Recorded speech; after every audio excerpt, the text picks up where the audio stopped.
Praise lord. యోబు 5:19. 6 బాధలలో నుండి ఆయన నిన్ను విడిపించును, 7 బాధలు కలిగినను నీకు ఏ కీడును తగులదు.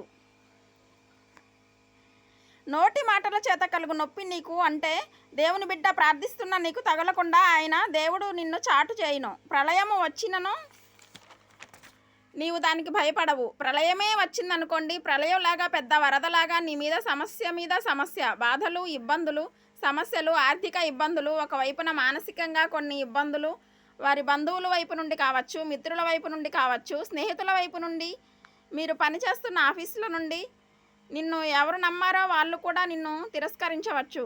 ఇన్నాళ్ళు నిన్ను నమ్మి నువ్వు మంచి వాళ్ళు అని చెప్పిన వాళ్ళు కూడా నీ మీద తిరగబడచ్చు. అటువంటి పరిస్థితులు వచ్చినప్పుడు ప్రళయం ఏమిటి, నా జీవితం మీద ఇంత పెద్ద ప్రళయం వచ్చింది ఏమిటి, నాకే ఎందుకు ఈ శ్రమలు, నాకే ఎందుకు ఈ బాధలు, పరిస్థితులన్నీ ఇలా మారిపోయాయి, ఒక ప్రళయంలాగా నీ మీద పడితే ఒక ప్రళయము వచ్చినను నీకు ఏ హాని కలుగుదంట. ప్రళయము వచ్చినా నీవు దానికి భయపడవు అంటున్నాడు దేవుడు.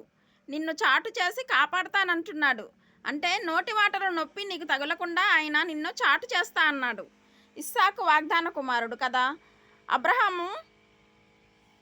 అబ్రహాముకు దేవుడు వాగ్దానం చేస్తే పుట్టిన కుమారుడు ఎవరంటే ఇస్సాకు. వాగ్దాన పుత్రుడు కూడా ఈ భూమి మీద ఉన్నప్పుడు అనేక శోధనలు ఎదుర్కొన్నాడు.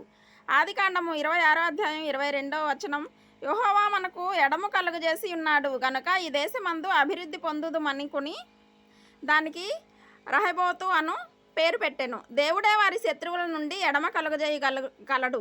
మీ బాధలు, శ్రమలు, కష్టాల నుండి మీకు ఎడమ కలుగజేయగల శక్తిమంతుడైన దేవుణ్ణి మనం సేవిస్తున్నాం అన్నవారు గట్టిగా దేవునికి స్తోత్రం చెప్పండి. హల్లెలూయా, ఆమేన్. ఈరోజు ఈ భూమి మీద ప్రయాణం చేస్తున్న ఆత్మీయ యాత్రలో ఈ భూలోకంలో మనం అంతా కూడా ప్రయాణంలో ఉన్నాం.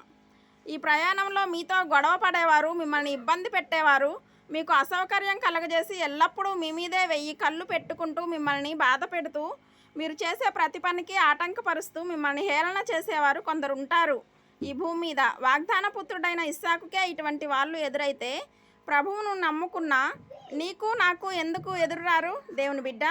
దేవుని కుమారుడు అయిన యేసుక్రీస్తు ప్రభువారు కూడా ఈ భూమి మీద ఉన్నప్పుడు ఆయన అద్భుతం చేసిన ఆటంకమే, స్వస్థతపరిచిన ఆటంకపరిచారు.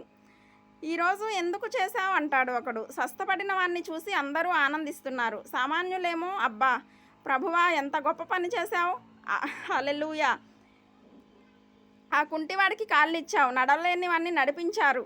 మార్కు సువార్తలో. దేవునికి మహిమ కలుగును గాక. హల్లెలూయా.